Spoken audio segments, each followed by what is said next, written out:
ગુજરાતમાં ચૂંટણીનો માહોલ જામ્યો છે। રાજકારણમાં ચમકવા માટે અનેક સામાજિક આગેવાનોની એન્ટ્રી પણ અત્યારે રાજકારણમાં થઈ રહી છે। તેવામાં હાલ ગુજરાતના રાજકારણમાં પૂર્વ આઈપીએસ અધિકારીની એન્ટ્રી થાય તેવી ચર્ચા પણ શરૂ થઈ છે, કારણ કે ગઈકાલે જ તેમનું રાજીનામું મંજૂર થયું છે અને તેને જ લઈને અત્યારે અનેક તર્ક વિતર્ક કરવામાં આવી રહ્યા છે। કોણ છે આ આઈપીએસ અધિકારી, તેની વાત કરીશું આ વિડીયોમાં।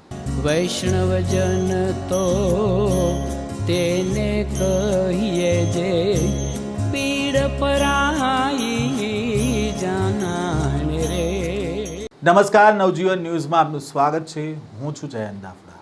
હાલ ગુજરાતમાં સ્થાનિક સ્વરાજની ચૂંટણીની તડામાર તૈયારીઓ ચાલી રહી છે। આ વચ્ચે ગુજરાતના પોલીસ બેડામાંથી એક મોટા સમાચાર સામે આવ્યા છે। ટ્રાફિક બ્રાન્ચમાં આઈજી તરીકે ફરજ બજાવતા વર્ષ 2006ની બેચના આઈપીએસ અધિકારી મનોજ નીનામાએ પોતાના પદ પરથી સ્વૈચ્છિક રાજીનામું આપી દીધું છે અને અહીંયા મહત્વની વાત એ છે કે ચૂંટણીના આ માહોલ વચ્ચે રાજ્ય સરકાર દ્વારા તેમનું રાજીનામું તાત્કાલિક અસરથી સ્વીકારી પણ લેવામાં આવ્યું છે, જેના કારણે વહીવટી અને રાજકીય વર્તુળોમાં ભારે ચર્ચા જાગી છે અને એવી ચર્ચાઓ પણ થઈ રહી છે કે મનોજ નીનામા આગામી સમયમાં સક્રિય રાજકારણમાં જોડાઈ શકે છે।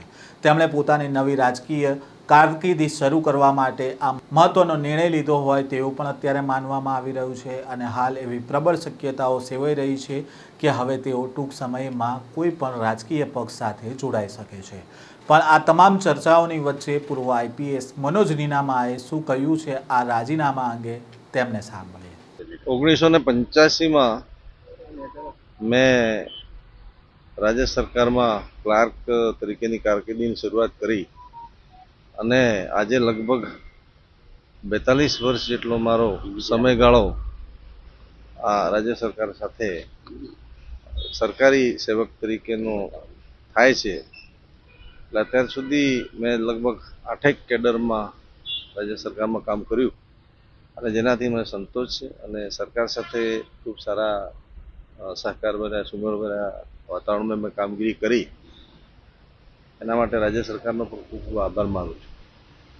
બીજું કે મારા પારિવારિક અને અંગત કારણોસર અમારે રાજીનામું મૂકવાની જરૂરિયાત હતી અને ઘણા સમય પહેલાં મેં વિચારેલું અને રાજ્ય સરકારે મારી બાબતને ધ્યાનમાં લઈ અને ગઈકાલે મારું રાજીનામું મંજૂર કર્યું છે। સાહેબ, આપ રાજનીતિમાં જોડાવાના છો અને રાજનીતિમાં જોડાવા માટે પણ રાજીનામું આપ્યું હોય એવી વાતો વહેતી થઈ છે, શું કહેશો?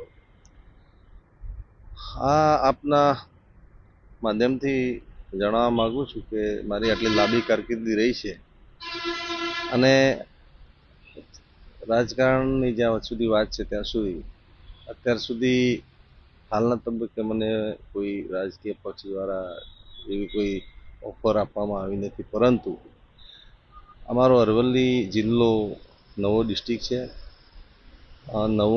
નવું તંત્ર છે, નવું વહીવટી તંત્ર છે, નવી વ્યવસ્થાઓ થાય છે।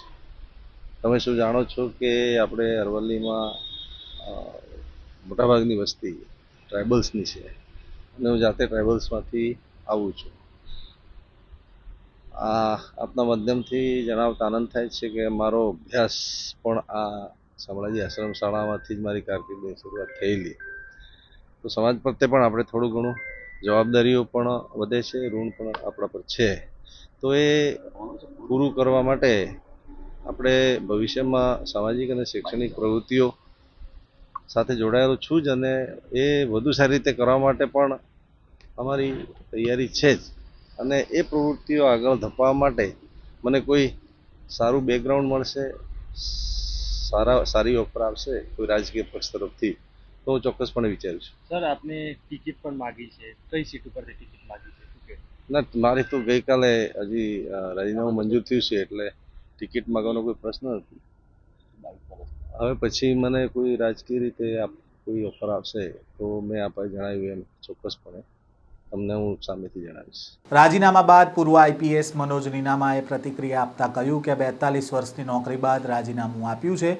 સમાજનું ઋણ મારા ઉપર છે, જેને જવાબદારી સમજી હું આગળ વધીશ અને હજી કોઈ રાજકીય પક્ષોએ મારો સંપર્ક નથી કર્યો. સાથે જ તેમણે કહ્યું, જિલ્લો નવો છે અને એના માટેની જવાબદારીઓ હું નિભાવીશ. આમ તેમણે સ્પષ્ટતા કરી છે કે આગામી સમયમાં તેમણે રાજકારણમાં જોડાશે, પણ કયા પક્ષમાંથી તેઓ જોડાશે તેને લઈને હજી સુધી કોઈ ખુલાસો નથી કરવામાં આવ્યો. હવે જોવાનું રહ્યું કે પૂર્વ આઈપીએસ કયા પક્ષમાં જોડાય છે અને જોડાય છે તો સ્થાનિક સ્વરાજની ચૂંટણીના જંગમાં જોવા મળશે કે પછી 2027ની વિધાનસભાની ચૂંટણીમાં. આ પ્રકારના સમાચાર અહેવાલ સાથે ફરી મળીશું. નવજીવન ન્યૂઝ સાથે જોડાયેલા રહેજો.